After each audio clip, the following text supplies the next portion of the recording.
ભાઈબીજનો તહેવાર આવે ને એટલે અમારા ઉત્તર ગુજરાતની એક ગૌરવ ગાથા યાદ આવે કે જેથી દિલ્હીની શહેજાદી ફિરોજાનું માંગુ કાનરદેવ ચૌહાણના પુત્ર વિરમદેવ ચૌહાણ હારે આવે છે અને ત્યારે વિરમદેવ ચૌહાણ જવાબ આપે છે કે મામા લાજે ભાટિયા અને કુળ લાજે ચૌહાણ, જો મેં પરણું તુરકડી તો પચી મૂગે ભાણ। આ વાતથી ઝાલોર અને દિલ્હી વચ્ચે દુશ્મની થાય છે અને 1308ની અંદર ઝાલોર ઉપર ચડાઈ થાય છે। દિલ્હીથી લશ્કર આવે છે, ચૌહાણોને પરાજય નિશ્ચિત લાગે છે એટલે ઝાલોરની કુંવરી ચોથબાને પોતાના ગુરુ નાથ બાપુને સોંપે છે અને ચૌહાણો કેસરિયા કરે છે અને વીરગતિને વરે છે।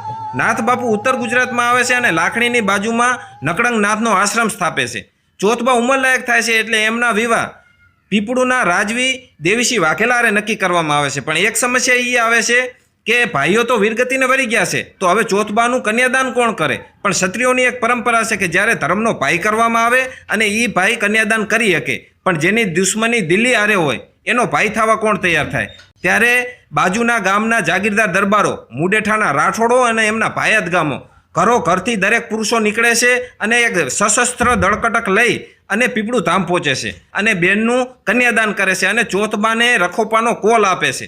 આ વાતને આજ 750 વર્ષ થઈ ગયા, પણ આજ પણ મુડેઠાથી દર ભાઈબીજના દિવસે મુડેઠાના રાઠોડો બખ્તર ધારણ કરી અને દળકટક લઈ અને પીપળું ધામ જાય છે અને 750 વર્ષ પહેલાં દીધેલા કોલને આજ પણ નિભાવવામાં આવે છે। રાઠોડોએ આ પરંપરા આજ પણ જાળવી રાખી છે।